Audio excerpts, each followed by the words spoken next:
Hai semua, kali ini aku mau bikin isian toples lebaran yang unik banget. Kalau di tempat kalian ini namanya kuping gajah atau kuping panda nih guys. Yuk kita bikin dengan versi terbarunya ya. Bikinnya mudah, cuma diaduk-aduk aja dan hasilnya enak banget. Yuk langsung aja kita buat sama-sama. Pertama kita siapkan wadah, lalu kita masukkan 100 gram margarin. Lanjut kita masukkan 120 gram gula halus. Bisa juga menggunakan gula pasir yang di blender hingga halus ya guys. Kita ayak dulu gulanya supaya gak ada gula yang mengumpal. Kemudian ini adonannya kita aduk dulu sampai tercampur merata.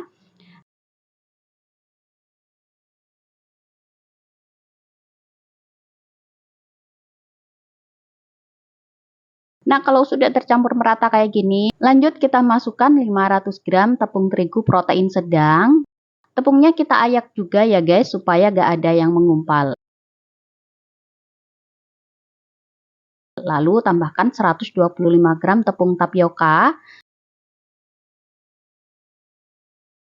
Lanjut kita masukkan 2 sendok makan susu bubuk, setengah sendok teh garam. Kemudian semua bahannya ini kita aduk rata. Selanjutnya jika sudah tercampur merata, lanjut ini kita uleni sambil kita tambahkan santan sebanyak 200 ml. Kita masukkan santannya secara bertahap sambil kita uleni sampai tercampur merata ya. Menguleninya ini cukup membutuhkan tenaga ya guys, karena ini cukup berat. Kalau udah tercampur merata, kita uleni adonannya ini sampai adonannya kalis dan tidak lengket lagi di tangan. Jika adonan kalian dirasa masih terlalu kaku, bisa kita tambahkan dengan air putih sedikit demi sedikit aja ya, sampai mendapatkan adonan yang kalis dan bisa dipulung. Nah, seperti ini aja sudah cukup. Lanjut, ini adonannya mau aku ambil 1/4 bagian aja.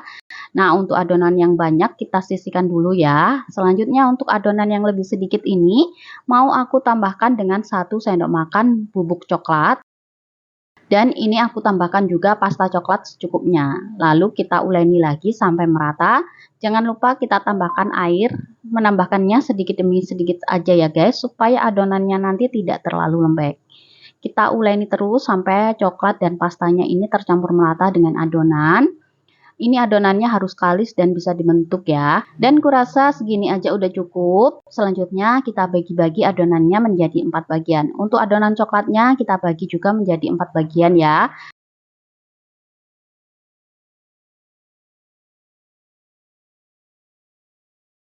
Selanjutnya untuk adonan coklat ini mau aku pipihkan menggunakan rolling pin. Kalau sudah cukup pipih untuk bagian pinggirnya kita rapikan menggunakan pisau atau scraper ya. Selanjutnya bisa kita potong-potong dengan lebar kurang lebih setengah senti sampai 1 cm. Atau bisa juga disesuaikan aja dengan selera kalian masing-masing ya. Kemudian ini adonan coklatnya kita sisihkan dulu. Selanjutnya kita ke adonan yang putih. Karena ini aku ingin hasilnya yang kecil-kecil, jadi untuk adonan putihnya aku bagi lagi menjadi 2 bagian. Setelah itu satu bagian adonan putih kita pipihkan juga menggunakan rolling pin. Kalau nggak ada rolling pin bisa juga menggunakan botol atau gelas kaca ya guys. Kalau adonannya udah tipis, kemudian kita olesi bagian atasnya menggunakan putih telur. Bisa juga menggunakan air putih ya guys, tapi saat digoreng hasilnya lebih bagus pakai yang putih telur. Kalau kalian pakai putih telur, gulungannya itu nggak gampang lepas dan lapisannya lebih bagus dan lebih bersih ya. Selanjutnya kita susun potongan adonan coklat di atas adonan putih tadi. Nah, di sini kita beri jarak sesuai selera ya. Mau rapat ataupun agak renggang suka-suka ya guys. Nah, ini kita susun secara rapi.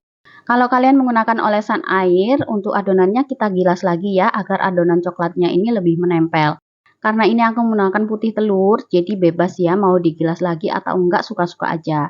Selanjutnya bisa kita olesi lagi dengan putih telur di atas adonan coklat, supaya gulungannya nanti lebih menempel saat digoreng.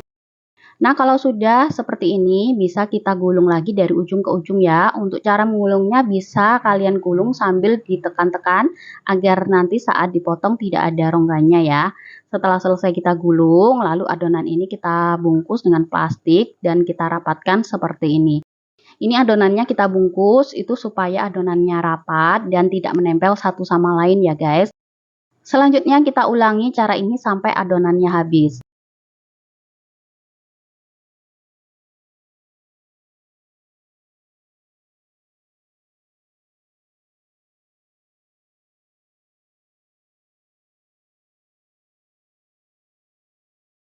Nah, ini adonannya sudah selesai kita gulung semua. Nah, seperti ini hasilnya ya guys. Setelah itu adonan kita simpan di dalam freezer selama kurang lebih 1-2 jam atau sampai adonannya mengeras. Tujuannya supaya adonannya itu tetap berbentuk bulat dan tidak penyok-penyok saat diiris nanti ya. Nah, ini adonan yang sudah kita bekukan, ini udah kokoh dan mengeras ya. Nah, untuk cara memotongnya, kita keluarkan adonannya dari freezer satu persatu aja. Kalau mau dipotong baru kita keluarkan. Lalu kita potong adonan, kita potong dulu menjadi 2 bagian. Nah, motifnya seperti ini ya guys, cantik dan lucu banget. Untuk ketebalan potongannya sesuai selera aja ya. Untuk perbedaan adonan yang dipotong tebal dan kita potong tipis, nanti aku sematkan di akhir video ya guys.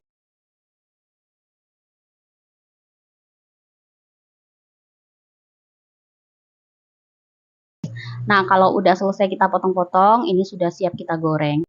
Sebelumnya sudah aku panaskan minyak, kita pastikan minyaknya sudah benar-benar panas ya. Saat mengoreng kita gunakan api kecil aja ya guys, agar matangnya merata dan tidak mudah gosong. Selanjutnya kita goreng sampai warnanya sedikit kecoklatan. Jangan lupa sesekali kita aduk-aduk ya agar matangnya lebih merata. Kalau minyaknya udah mulai tenang seperti ini dan kuenya udah mengendap di bawah, itu tanda kuenya sudah matang. Selanjutnya bisa kita angkat dan kita tiriskan. Lalu lanjutkan menggoreng hingga selesai.